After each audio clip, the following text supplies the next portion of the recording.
2024-এর মহাযুদ্ধের রেজাল্ট আউটের প্রত্যেকটা মুহূর্তে সবার আগে সবথেকে গুরুত্বপূর্ণ খবর আমরাই আপনাদের সামনে তুলে ধরেছি।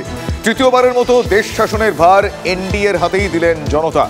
2014 বা 2019-এর মতো বিজেপি একক সংখ্যাগরিষ্ঠ দল হতে পারছে না ঠিকই, কিন্তু পরপর 3 বার এনডিএ সরকারের নেতৃত্ব দিয়ে ইতিহাস ছুঁলেন নরেন্দ্র মোদী। আজ বঙ্গে জয়ের পর সাংবাদিকদের মুখোমুখি হয়েছিলেন মমতা বন্দ্যোপাধ্যায়, সঙ্গে ছিলেন অভিষেক বন্দ্যোপাধ্যায়। আজকে রেকর্ড মার্জিনে জয়লাভ করেন অভিষেক বন্দ্যোপাধ্যায়, তাই অভিষেককে সঙ্গে নিয়ে আজ সাংবাদিকদের মুখোমুখি হন মমতা বন্দ্যোপাধ্যায়। সেই সময়কার সেই মুহূর্তের ছবি, সেই ফ্রেম আপনাদের সামনে এই মুহূর্তে।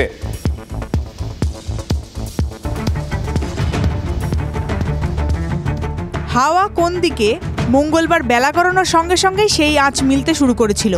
পাল্লা দিয়ে ভিড় বাড়তে শুরু করেছিল দিল্লির দীনদয়াল উপাধ্যায় মার্গে বিজেপি সদর দপ্তরে।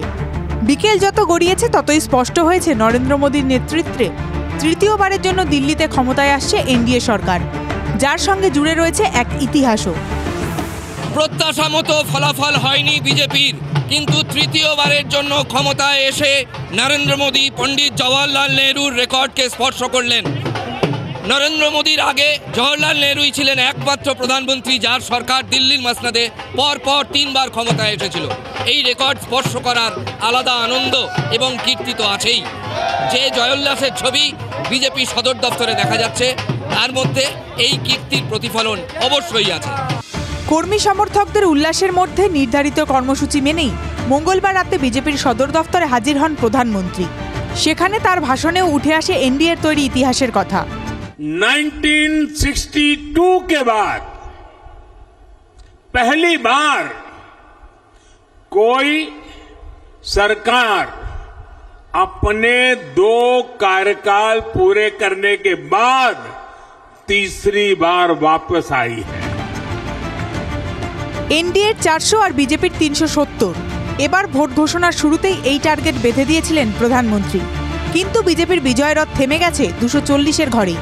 প্রধানমন্ত্রীর দাবি অবশ্য বিরোধীরা একজোট হয়েও বিজেপিকে হারাতে পারেনি। 10 साल के बाद लगातार तीसरी बार जनता जनार्दन का प्यार, उनका आशीर्वाद हमारा हौसला बढ़ाता है। हमारे विरोधी एकजुट होकर भी उतनी सीटें नहीं जीत पाए जितनी इस लोकसभा चुनाव में अकेली बीजेपी ने जीती है। দক্ষিণে এবার আশাতীত ফল করেছে এনডিএ। ওড়িশাতে তো আবার ক্ষমতায় বসছে পদ্ম। ভাষণে সে কথা উল্লেখ করতে ভোলেননি প্রধানমন্ত্রী। पीढ़ियों से जिस क्षण का इंतजार किया वो आज सफलता को चूमने लगी है। तेलंगाना में हमारी संख्या 2 गुना हो गई है। ये पहली बार होगा जब महाप्रभु जगन्नाथ की धरती पर बीजेपी का मुख्यमंत्री होगा। প্রধানমন্ত্রী হিসেবে তৃতীয়বার শপথ নেওয়ার পর তিনি যে বিকশিত ভারত গড়তে পূর্ণ উদ্যমে ঝাঁপিয়ে পড়বেন তা স্পষ্ট করে দেন নরেন্দ্র মোদী। आप 10 घंटे काम करेंगे तो मोदी 18 घंटे काम करेगा। आप 2 कदम चलेंगे तो मोदी 4 कदम चलेगा। भारत को दुनिया की तीसरी बड़ी इकोनॉमी बनाने के लिए एनडीए सरकार पूरी शक्ति से काम करेगी। দুর্নীতির বিরুদ্ধেও যে তার লড়াই থেমে থাকবে না সেই বার্তাও দিয়ে রাখেন প্রধানমন্ত্রী। राजनीतिक स्वार्थ के लिए जब करप्शन का महिमा मंडन शुरू हो जाए तब करप्शन को बहुत ताकत मिल जाती है। इसलिए तीसरे कार्यकाल में एनडीए सरकार का बहुत ज्यादा जोर हर तरह के करप्शन को जड़ से उखाड़ फेंकने का होगा। বাংলার মাটিতে দাঁড়িয়ে শেষ দফার ভোটের আগে প্রধানমন্ত্রী নরেন্দ্র মোদী বলেছিলেন তার সরকার তৃতীয় দফায় ক্ষমতায় আসার পর 6 মাস ধরে দেশে ভূমিকম্প হবে, অবশ্যই সেটা ছিল রাজনৈতিক ভূমিকম্পের হুঁশিয়ারি। এবং এক কথায় বলে দিয়েছিলেন যে দুর্নীতি বিরোধী যে পদক্ষেপ গত কয়েক বছর ধরে তার সরকার চালিয়ে আসছে, বিশেষ করে ইডি, সিবিআই এবং কেন্দ্রীয় এজেন্সিগুলো, সেগুলো বন্ধ তো হবেই না, বই আরও বাড়বে। এবং একেবারে কম্পন শুরু হয়ে গিয়েছিল বিরোধী শিবিরে। কিন্তু এখন নরেন্দ্র মোদীর সরকারের হাতে যে সংখ্যাটা রয়েছে, সেই সংখ্যা নিয়ে কি দুর্নীতি বিরোধী অভিযান একই রকমভাবে চালিয়ে যাওয়া সম্ভব? এটা একটা বড় প্রশ্ন এই মুহূর্তে দিল্লির মাটিতে দাঁড়িয়ে। ক্যামেরায় মাখন পাত্রের সঙ্গে রাজা চট্টোপাধ্যায়, TV9 বাংলা, নয়াদিল্লি। রাজনৈতিক জীবনে এই প্রথমবার শরিকদের সমর্থনের সরকার টিকিয়ে রাখতে হবে নরেন্দ্র মোদীকে। সরকার গড়ার জন্য নরেন্দ্র মোদীকে এবার নির্ভর করতে হবে এনডিএর 2 শরিক নেতা চন্দ্রবাবু নাইডু এবং নীতিশ কুমারের ওপর। 400 পারের স্লোগান তুলে ভোটে যাওয়া নরেন্দ্র মোদী কিংবা ধরুন বিজেপির সমর্থকরা এমনটা কি স্বপ্নেও ভেবেছিলেন? হয়তো ভেবেছিলেন, হয়তো ভাবেননি, সেটা আমরা জানি না। তবে একটা কথা এক্ষেত্রে পরিষ্কার, এখন থেকে নরেন্দ্র দামোদর দাস মোদীর সামনে কিন্তু আরো কঠিন চ্যালেঞ্জ।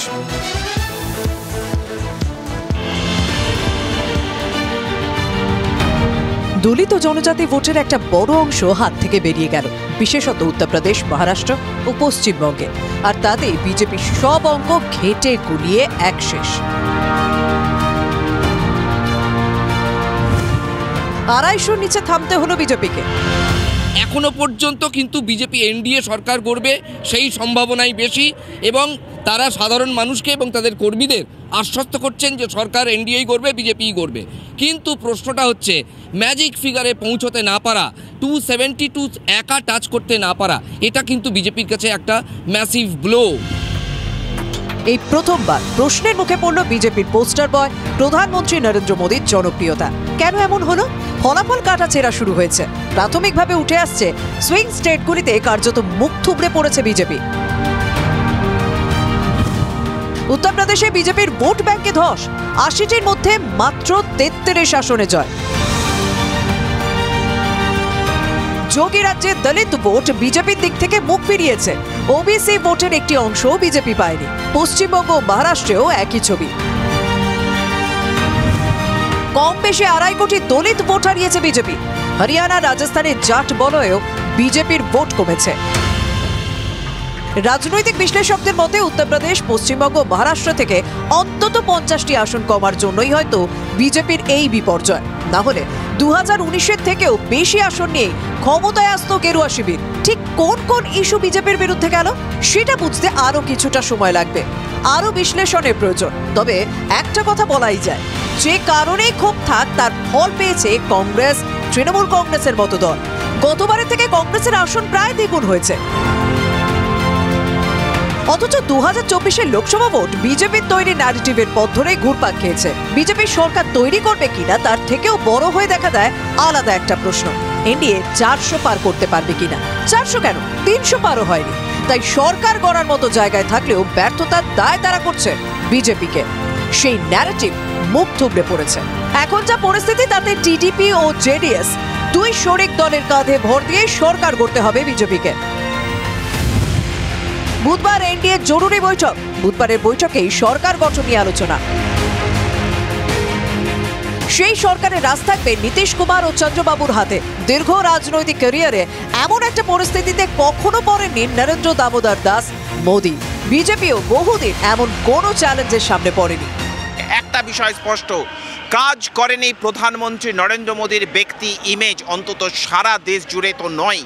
এবং খুব স্পষ্টভাবে রাম মন্দির তথা হিন্দুত্বের সেন্টিমেন্ট যেভাবে সারা দেশকে গ্রাস করবে বলে বিজেপি আশা করেছিল, সেই কাজও হয়নি। বরং রুটি রুজি, মানুষের কর্মসংস্থান, এই সবই সব থেকে বেশি মানুষের মধ্যে যে নাড়া দিয়েছে। এবং তার পাশাপাশি বিরোধীরা যে অভিযোগ করছে ইডি সিবিআই এর পদক্ষেপ, যেভাবে বিরোধী নেতাদের জেলে পোড়া হয়েছে, সব থেকে বড় কথা যেভাবে ক্রমশ কেন্দ্রীয় এজেন্সিগুলির তৎপরতা বেড়েছে এবং তার পাশাপাশি যেভাবে সংখ্যাগরিষ্ঠতার জোরে একের পর এক সিদ্ধান্ত নিয়েছে সরকার, যার জেরে কৃষক থেকে শুরু করে সমাজের বিভিন্ন অংশ ক্রমশ এই সরকারের বিরুদ্ধে ক্ষিপ্ত হয়েছে, তারই খেসারতেই ফলে দিতে হচ্ছে বলে এই মুহূর্তে আপাতভাবে রাজনৈতিক মহলের ব্যাখ্যা। ফলত বিজেপির অন্দরের কাঁটাছেড়া আগামী দিনে কোথায় দাঁড়ায় আমাদের নজর থাকবে সেদিকেই। নয়াদিল্লি থেকে ক্যামেরায় সিপিএস নাথের সঙ্গে জ্যোতির্ময় কর্মকার, TV9 বাংলা। তৃতীয়বারের জন্য দেশের সরকার গঠন করতে চলেছে এনডিএ। তবে এবার সংসদে, বিশেষ করে লোকসভায় তাদের কিছুটা চ্যালেঞ্জ দিতে পারে বিরোধী জোট। তার কারণ 230-এরও বেশি আসন পেয়ে এবার বিরোধী আসনে বসবে INDIA, হ্যাঁ ইন্ডিয়া জোট। উত্তরপ্রদেশ, মহারাষ্ট্রে আশাতীত ভালো ফল করেছে বিরোধী জোট। রায়বেরেলি আসনেও জিতেছেন রাহুল গান্ধী। সমস্ত বুথ ফেরত সমীক্ষাকে ভুল প্রমাণ করে অপ্রত্যাশিত ফল করল ইন্ডিয়া। বিরোধী জোটের ঝুলিতে ঢুকল 230-এরও বেশি আসন, যার মধ্যে কংগ্রেস একাই 100, যা তাদের গতবারের জেতা আসনের প্রায় দ্বিগুণ। অথচ এবারের ভোটেও তারা 40 আসন পাবে কিনা তা নিয়ে চর্চা চলেছিল। শেষ পর্যন্ত দেখা গেল সেই হাতের দৌলতেই বিরোধী জোটের মুঠো শক্ত হলো। এটাকে রাহুলের ভারত জোড়ো যাত্রার ফল বলেই মনে করে কংগ্রেস, আর রাহুল কৃতিত্ব দিচ্ছেন জনতা জনার্দনকে। इंडिया गठबंधन और कांग्रेस पार्टी सिर्फ एक राजनीतिक दल के खिलाफ नहीं लड़ी थी।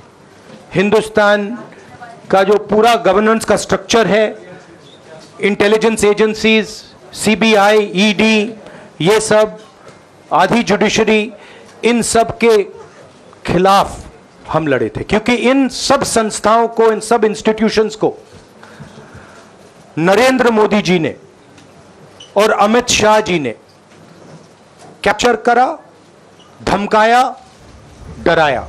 তবে শুধু কংগ্রেস নয়, বিরোধী জোটকে অক্সিজেন জুগিয়েছে তৃণমূল, সমাজবাদী পার্টির মতো দল। দিল্লিতে কুর্সি দখলের অন্যতম ভরকেন্দ্র বলা হয় উত্তরপ্রদেশকে। সেই উত্তরপ্রদেশেই এবার অপ্রত্যাশিত ফল করেছে ইন্ডিয়া। 36টি আসন পেয়ে রাজ্যে একক সংখ্যাগরিষ্ঠ দল হয়েছে সমাজবাদী পার্টি।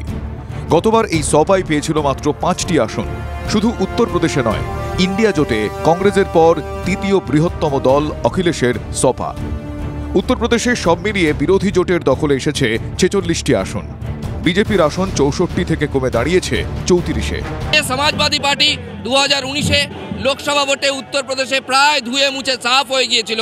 সেই সমাজবাদী পার্টি এবং অখিলেশ যাদবের পুনরুত্থান হলো এবারের লোকসভা ভোটের ফলাফলে।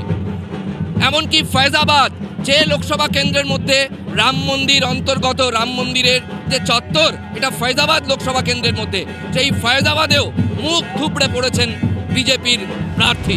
হিন্দি বলয়ের এই বিপরীত চিত্রে প্রাণ ফিরে পেয়েছেন কংগ্রেস কর্মীরা। সকাল থেকেই তারা ভিড় জমিয়েছিলেন দিল্লিতে দলের দফতরে। বারবার ধরে তারা যে কথা বলছেন, গত 10 বছর ধরে কংগ্রেস যেভাবে পেছোচ্ছিল, আজকের এই জয়, অর্থাৎ যেভাবে কংগ্রেস ক্ষমতা দখল করতে না পারলেও হিন্দি হার্টল্যান্ডে আবারও ঘুরে দাঁড়িয়েছে, আবারও উত্তরপ্রদেশের মাটিতে সমাজবাদী পার্টির সঙ্গে জোট বেঁধে যেভাবে বিজেপিকে আটকে দিয়েছে, তা আগামী দিনে ভারতের রাজনীতির গতিমুখ সম্পূর্ণভাবে ঘুরিয়ে দেবে। উত্তরপ্রদেশের মতো মহারাষ্ট্রেও সাফল্য পেয়েছে ইন্ডিয়া।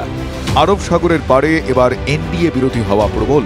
মহা আগাড়ি জোটের খাতায় গিয়েছে 29টি আসন, সেখানে এনডিএ জোট পেয়েছে 18টি আসন। মহারাষ্ট্র আর উত্তরপ্রদেশ রাজ্য থেকেই 50টিরও বেশি আসন ঝুলিতে পড়েছে বিরোধীরা। এরপর আসবে পশ্চিমবঙ্গের কথা। 29টি আসন পেয়ে ইন্ডিয়ার তৃতীয় বৃহত্তম শরিক হয়েছে তৃণমূল কংগ্রেস। মমতা বন্দ্যোপাধ্যায়ের বক্তব্য, দেশের মানুষ বিজেপির কোমর ভেঙে দিয়েছে। आपका मैजिक गया, आपका सिंगल लार्जेस्ट पार्टी को नहीं मिला है मेजोरिटी। आपने जो देश के लिए खतरनाक काम किया है, you must resign fast and give opportunity to others. Magic ফিগারের থেকে প্রায় 40টি আসন পিছনে গিয়ে আটকে গিয়েছে ইন্ডিয়া। এরপরও কি সরকার গঠনের সুযোগ রয়েছে বিরোধীদের? উত্তর দিয়েছেন Rahul Gandhi. As we have said earlier, we're going to have a meeting with our partners, the India Alliance partners. I believe that meeting is tomorrow, and these questions will be raised there, and they will be answered there. We respect our alliance partners, and we're not going to make statements in the press without asking them their opinion. বুধবারই বসছে বিরোধী জোটের বৈঠক। অভিষেক বন্দ্যোপাধ্যায় সেই বৈঠকে যোগ দেবেন বলে জানিয়েছেন তৃণমূল সুপ্রিমো। ইতিমধ্যে অখিলেশ যাদব, তেজস্বীর সঙ্গে তাঁর কথা হয়েছে বলেও জানিয়েছেন মুখ্যমন্ত্রী। এবারে আগামী পদক্ষেপের দিকে নজর থাকছে আমাদের প্রত্যেকের, আগামী পদক্ষেপের দিকে নজর থাকছে রাজনৈতিক মহলের। নয়াদিল্লি থেকে ক্যামেরায় সিপিএস নাথের সঙ্গে জ্যোতির্ময় কর্মকার, TV9 বাংলা। অমিত শাহ টার্গেট বেঁধে দিয়েছিলেন 35, বিজেপির আশা ছিল 25, কিন্তু তারও অর্ধেক 12টি আসনে বাংলা আটকে যেতে হলো বিজেপিকে। 2 বঙ্গে আসন কমেছে, উত্তরবঙ্গে 8-এ 8, এবারেও হলো না। 19-এর 7 থেকে এবার কমে 6, দক্ষিণবঙ্গেও নিরাশ করলো। 34-এ মাত্র 6টি, গতবার যেখানে ছিল 11টি আসন, মানে কমলো। পাশাপাশি দিলীপ ঘোষ, নিশীথ প্রামাণিক, তাপস রায়, সুভাষ সরকার, লকেট চট্টোপাধ্যায়, অগ্নিমিত্রা পাল, একের পর এক ইন্দ্রপতনই বলবো এটাকে। তাহলে বাংলায় কি জমি হারাচ্ছে বিজেপি? এই প্রশ্ন এই ফল কিন্তু তুলে দিল। উত্তরবঙ্গের মাটি একসময় বামেদের দুর্জয় ঘাঁটি ছিল। সেই উত্তরবঙ্গেই ধীরে ধীরে শক্তি বাড়াতে শুরু করে বিজেপি। 2019-এর লোকসভা ভোটে উত্তরবঙ্গে 8টি লোকসভা আসনের মধ্যে 7টি বিজেপির দখলে যায়। একমাত্র মালদা দক্ষিণ কেন্দ্রে জিতেছিল কংগ্রেস। এবারেও মালদা দক্ষিণ আসনটি তারা ধরে রাখে, কিন্তু বিজেপি 8-এ 7 থেকে 6 নেমে আসে। তৃণমূলের জগদীশ বসুনিয়ার কাছে বিজেপির হেভিওয়েট নিশীথ প্রামাণিককে হারতে হয়েছে। বিজেপির জন্য যা বড় ধাক্কা। ওদের নাকি হোম মিনিস্টার সকল, তার মেরুদণ্ড মানুষ ভেঙে দিয়েছে। জয়ের সাফল্য কুচবিহারবাসীর জয়। কুচবিহারবাসী এবার গুন্ডারাজ খতম করতে চেয়েছিলেন। উত্তরবঙ্গে তৃণমূলের হারানোর কিছু ছিল না, তবে যে প্রত্যাশা বাংলার শাসক দল এবার করেছিল, উত্তরবঙ্গে তার ধারে কাছে ফল হয়নি। উত্তরবঙ্গের ভোটাররা পদ্ম ছেড়ে ঘাসফুল হাতে নেননি, তবে বালুরঘাটে সুকান্ত মজুমদারকে হাড্ডাহাড্ডি লড়াইয়ের মুখে পড়তে হয়েছে। এই সিট আমরা জিতে গেছি, কিন্তু দুর্ভাগ্যবশত আমি দেখলাম মুখ্যমন্ত্রী কলকাতা থেকে প্রেস মিট করেছেন, বিপ্লব মিত্র নাকি জিতে গেছেন। বিজেপিকে নিরাশ করেছে দক্ষিণবঙ্গ। 19-এ 11 আসন থেকে এবার 6 নেমে এসেছে। গতবার জঙ্গলমহলে ভালো ফল করেছিল বিজেপি। শালকেন্দুর বেশিরভাগ জেলায় এবার সবুজ। একমাত্র পুরুলিয়া রক্ষা করতে পারল বিজেপি, কিন্তু ঝাড়গ্রাম, বাঁকুড়া, মেদিনীপুরে হারতে হলো বিজেপিকে। 21-এর বিধানসভা, 23-এর পঞ্চায়েতে বিজেপির খারাপ ফলের ধারা বজায় থাকবে। বাঁকুড়ায় হারলেন সুভাষ সরকার, মেদিনীপুরে অগ্নিমিত্রা পাল। এটা স্যাবোটেজ হলে তো মানে খুব বিরাট যান্ত্রিক কলা জানতে হবে, সেই রকম কিছু করেছে কিনা বলা মুশকিল। বাংলায় বিজেপির আসন সংখ্যা 2 থেকে 18-তে পৌঁছানোর পেছনে দিলীপ ঘোষের বড় ভূমিকা ছিল। বর্ধমান, দুর্গাপুরে তৃণমূলের কীর্তি আজাদের কাছে দিলীপকে হারতে হলো। আসানসোল, হুগলি, ব্যারাকপুরের মতো আসনে ইন্দ্রপতন হল। ব্যারাকপুরে হারলেন বাহুবলী অর্জুন সিং, লকেট চট্টোপাধ্যায়, সুরিন্দর সিং আলুওয়ালিয়া, দেবশ্রী চৌধুরী হারলেন। বিজেপিতে যাওয়া তাপস রায়ও জিততে পারলেন না। তবে মতুয়া ভোটে রানাঘাট, বনগাঁ আসন দুটি পেল বিজেপি। মুকুটমণিতেও রানাঘাট শাসকের জন্য অধরাই, জিতলেন শান্তনু ঠাকুরও। নাগরিকত্বের প্রশ্নে বিজেপির প্রতিশ্রুতিতেই কি আস্থা দেখালেন মতুয়ারা? পার্থ জিতেছে, পার্থর ক্রেডিট। বরানগর আমরা জিতবো আমরা জানতাম। যারা বেইমানি করে তাদের মানুষ সাপোর্ট দেয় না, যারা রোজ রোজ পার্টি চেঞ্জ করে মানুষ সাপোর্ট দেয় না। অর্জুন সিং যদি মনে করে নতুন করে কোনো গুন্ডামি করবে, সেটা কি করে শায়েস্তা করতে হয় সে ওষুধ আমার কাছে আছে। 18 থেকে এবার 35 আসনের স্বপ্ন দেখেছিল বিজেপি, কিন্তু 12তেই থামতে হলো। নিঃসন্দেহে বিজেপির জন্য ধাক্কা, কিন্তু কোন ভিতের উপর দাঁড়িয়ে 35-এর স্বপ্ন দেখেছিল বিজেপি?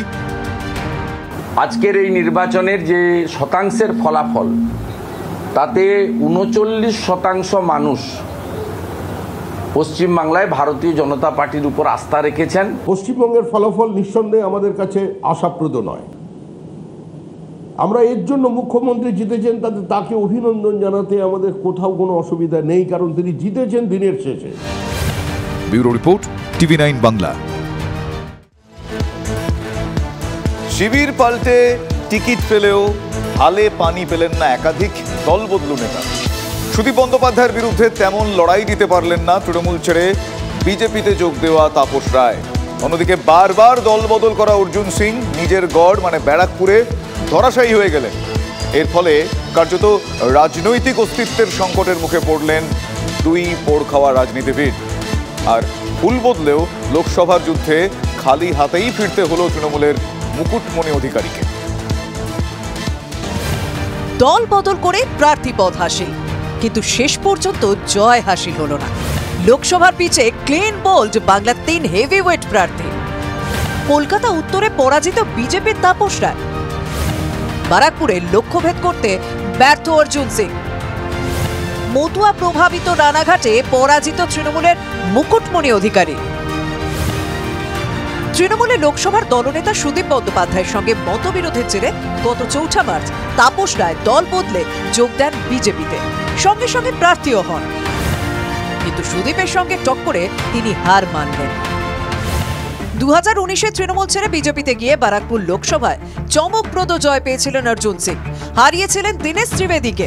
গত বছর ফের বিজেপি ছেড়ে তৃণমূলে ফেরেন অর্জুন, কিন্তু শেষ মুহূর্তে তাকে প্রার্থী না করে মন্ত্রী পার্থ ভৌমিককে টিকিট দেয় তৃণমূল নেতৃত্ব। প্রায় সঙ্গে সঙ্গেই দিল্লি গিয়ে ফের বিজেপিতে যোগ দেন অর্জুন সিং, ফের বারাকপুর থেকে টিকিটও পান। কিন্তু এবার আর অর্জুন লক্ষ্যভেদ করতে পারলেন না, হেরে গেলেন পার্থ ভৌমিকের কাছে। অর্জুন সিং যদি মনে করে নতুন করে কোনো গুন্ডামি করবে, সেটা কি করে শায়েস্তা করতে হয় সে ওষুধ আমার কাছে আছে। গুন্ডামি করে তার ফল ওকে ভোগ করতে হবে। আমি ওকে আপনাদের মাধ্যমে জানিয়ে দিতে চাই, বাড়াবাড়ি করলে ওর পক্ষেই সেটা অসুবিধাজনক হবে। ও আমার পুরনো বন্ধু, আমি বন্ধুকে বলতে চাই, ভালো হও, শুধরে যাও। মমতা ব্যানার্জির আশীর্বাদ ছিল বলে তুমি সিংহ ছিলে, আশীর্বাদ না থাকলে তুমি নেংটি ইঁদুর।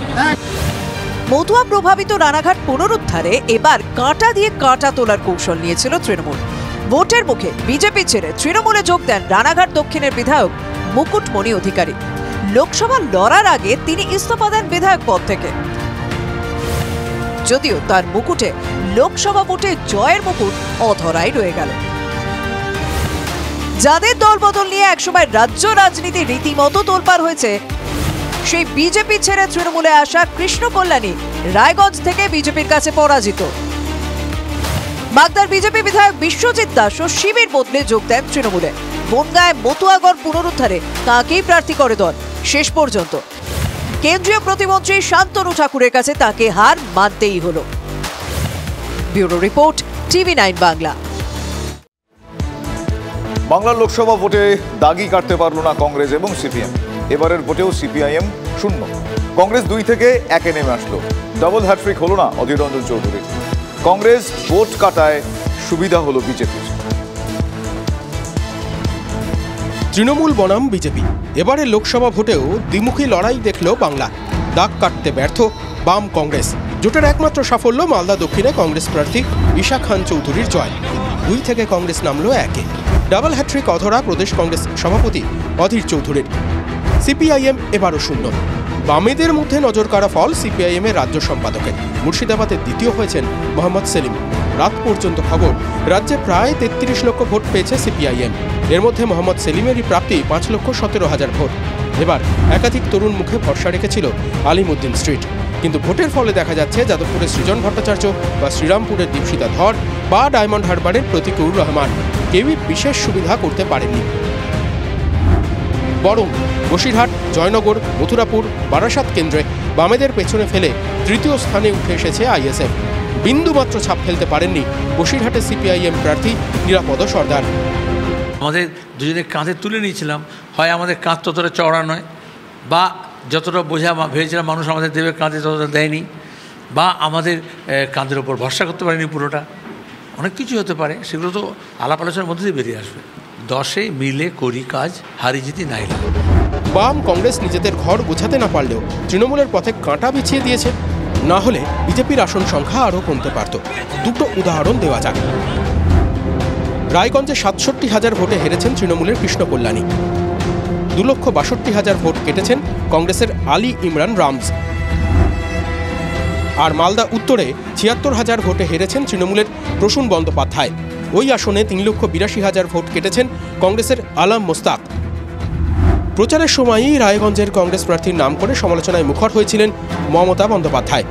আপনাদের এখানকার কংগ্রেসের যিনি দাঁড়িয়েছেন আর বিজেপি, মনে রাখবেন ইনি হচ্ছেন বিজেপির চোখ। আর সিপিএমের চোখ। সিপিএম হচ্ছে বিজেপির চোখ, আর বাংলায় কংগ্রেস হচ্ছে বিজেপির চোখ। এরা ভোটে দাঁড়িয়েছে, এদের একটাই কাজ, জানে জিতবে না, যদি মুসলিমদের মধ্যে ভোটটা কাটাকাটি করে বিজেপিকে জিতিয়ে দেওয়া যায় সেই জন্য। মঙ্গলবার বাম কংগ্রেস আইএসএফকে এক বন্ধনীতে এনে নিশানা করেছেন মুখ্যমন্ত্রী। আমি এখনো মনে করি বিজেপিকে সাপোর্ট দেয় সিপিএম এবং কংগ্রেস এখানকার। আর একটা মুসলিম পার্টি জন্মেছে, যেটা করেছেন আপনারা উত্তর দিনাজপুরে। বিজেপির একটা সিট বাড়িয়ে আপনার কি লাভ হলো? বিজেপির এই সিটটা কমলে তাহলে তো দুটো ভোট বিজেপি মাইনাস হতো আরো। ফলে এক কথায় বলা যায় বাংলায় সবুজ সুনামি, যার ধাক্কায় পদ্মবন একেবারে তছনছ। কিন্তু ইস্যু তো কম ছিল না রাজ্যের শাসক দলের বিরুদ্ধে। যেমন ধরুন, দুর্নীতির অভিযোগের পাহাড় ছিল, নিয়োগ কেলেঙ্কারি তার অন্যতম। দিকে দিকে এজেন্সির অ্যাকশন দেখতে পাওয়া গিয়েছে। জোড়াফুলের হেভিওয়েট নেতারা, হ্যাঁ এই জোড়াফুল মানে তৃণমূল কংগ্রেসের হেভিওয়েট নেতাদের জেল যাত্রাও দেখতে হয়েছে। কত কি না দেখেছে এ বাংলার রাজনীতি, কত কাদা ছোড়াছুড়ি হয়েছে, কত অভিযোগ পাল্টা অভিযোগের ঝড় উঠতে দেখা গিয়েছে। দিনের শেষে তবুও পরীক্ষায় স্টার মার্কস তৃণমূলের খাতাতেই পড়ল। ফেল করা তো দুরস্ত, এ একেবারে চোখ ধাঁধানো রেজাল্ট। 4 जून के बाद अगले 6 महीने में देश में बहुत बड़ा राजनीतिक भूचाल आने वाला है। 4 তারিখের পর রাজনৈতিক ভূমিকম্পের পূর্বাভাস দিয়েছিলেন নরেন্দ্র মোদী। ভূমিকম্পের ব্যাখ্যাটা বুঝিয়েছিলেন শুভেন্দু অধিকারীরা। আমাদের প্রধানমন্ত্রী বলেছেন সরকারে এলে কিছু চোর জেলে গেছে, আর বাকি চোরদেরও আমরা সরকারে আসার পরে জেলে পাঠাবো। একের পর এক দুর্নীতি, তদন্ত একের পর এক এজেন্সি, কয়লা থেকে গরু পাচার, রেশন থেকে বালি অথবা শিক্ষায় নিয়োগ। তদন্ত এগিয়েছে, ধরা পড়েছেন শাসক দলের বাঘা বাঘা নেতা মন্ত্রীরা। চুরি এবং চোর, সুর যত চড়েছে ততই পাল্টা আক্রমণও এসেছে। কয়লা কাদের হাতে? দিল্লির হাতে। তৃণমূল চুরি করবে কোত্থেকে? গরু কার হাতে? দিল্লির হাতে। তৃণমূল চুরি করবে কোত্থেকে? আপনি অভিষেক বন্দ্যোপাধ্যায়কে জেলে ঢোকান, আপনি মমতা বন্দ্যোপাধ্যায়কে জেলে ঢোকান, আমরা তাও আপনাদের কাছে মাথা নত করবো না এবং লড়াইয়ে মাথা উঁচু করে লড়বো। 21 বিধানসভার পর গত 2-3 বছর ধরে দুর্নীতি ইস্যুতেই সবচেয়ে বেশি শান দিয়েছেন বিরোধীরা। পঞ্চায়েত ভোট বাদ দিলে দুর্নীতির ইস্যুতে এবারই ছিল প্রথম পরীক্ষা, যে পরীক্ষার রেজাল্ট বের হলো এদিন।